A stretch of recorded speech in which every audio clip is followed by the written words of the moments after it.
So you got two kids missing under those kind of circumstances. To me, definitely a major crime and a possible criminal offense somewhere. Something nefarious, to me, may very well have happened. Imagine the damp morning fog lifting over the dense woods of rural Nova Scotia. For over 5 grueling months, the disappearance of 6-year-old Lilly Sullivan and her 4-year-old brother Jack remained a baffling, high-priority case for the Royal Canadian Mounted Police. The investigation was stalled, defined by the sheer absence of definitive evidence. The official institutional position, revealed in court documents, was that the case was not believed to be criminal in nature as of mid-July, forcing investigators to focus primarily on the possibility that the children had simply wandered off. Every exhaustive physical search, including the deployment of specialized human remains detection cadaver dogs in late September, covering 40 kilometers of high-probability search area, came up empty, failing to find any trace of the siblings. This lack of a breakthrough forced the RCMP to conclude that the children were likely not in the immediate vicinity and had been moved quickly and deliberately. The case had reached a point of immense frustration, driven by a lack of traditional evidence and seemingly perfect silence. But the wall was just torn down. The true breakthrough wasn't found in the dirt or in the immense backlog of 8,060 video files that the Major Crime Unit was reviewing. It was found in the digital data, a single-cell tower log that placed the children's mother, Malehya Brooks-Murray, exactly where she publicly claimed she couldn't be.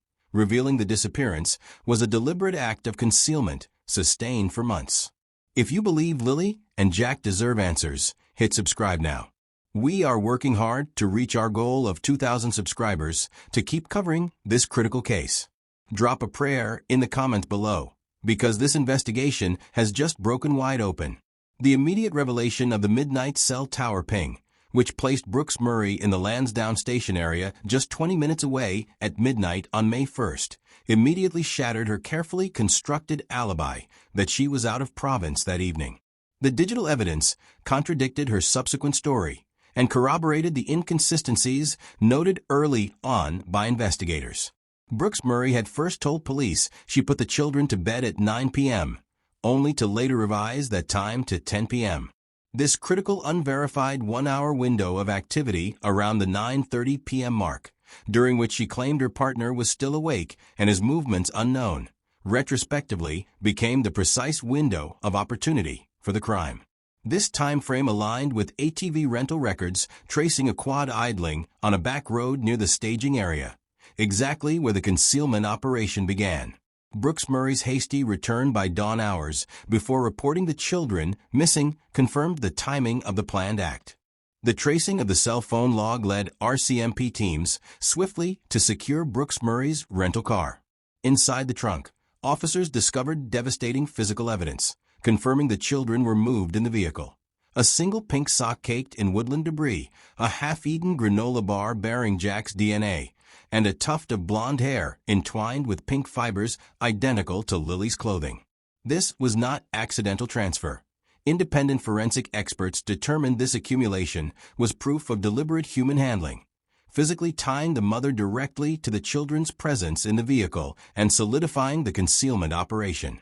The most chilling proof of calculated intent and premeditation was unearthed when RCMP cybercrime units obtained legal warrants for cloud backups.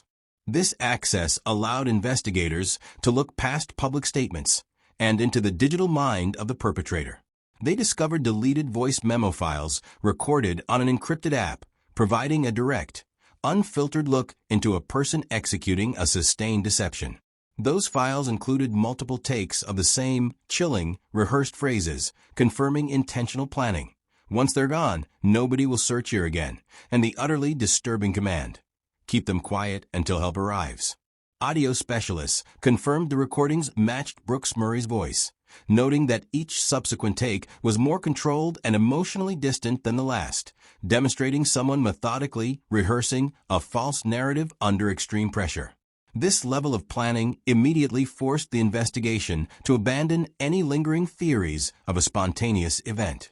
The evidence of a co-conspirator soon followed in the form of the Janey recordings. These were anonymous USB drives delivered to the detachment, containing high-quality audio captured inside the family trailer by a neighbor's smart device.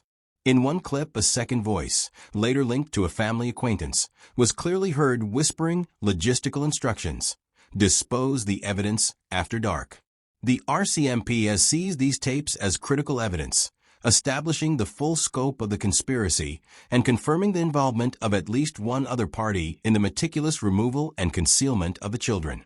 This explosive new information drastically shifts the context of the massive, 5-month effort undertaken by the Mounties prior to the arrests. The search for the missing siblings was defined by its quantitative scale.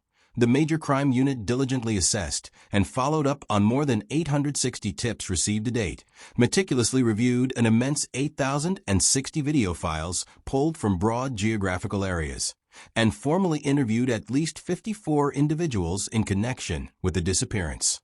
These intensive metrics highlight the extraordinary investigative effort required to sift through mountains of data and rule out possibilities before the targeted digital lead broke the case open. Investigators used every available tool, including polygraph testing on key individuals, to rule out immediate, intentional foul play. Brooks-Murray and Daniel Martel both underwent polygraphs in the early stages of the investigation, with results indicating they were truthful when answering specific questions. However, polygraphs are strictly an investigative tool and not admissible in Canadian courts. The new digital evidence, the cell pings and the rehearsed voice memos, exposed a layer of calculated deceit and delayed reporting that the polygraph could not detect, immediately rendering the initial non-criminal in nature classification obsolete. Recognizing the desperate need for human intelligence, the province added the case to the Major Unsolved Crimes Program, offering the highest possible incentive, a reward of up to 150,000 Canadian dollars. This massive reward is now specifically aimed at incentivizing witnesses to reveal the children's current location, acknowledging they were moved far from the home. Armed with the overwhelming combination of digital and forensic evidence, the RCMP Major Crime Task Force acted decisively.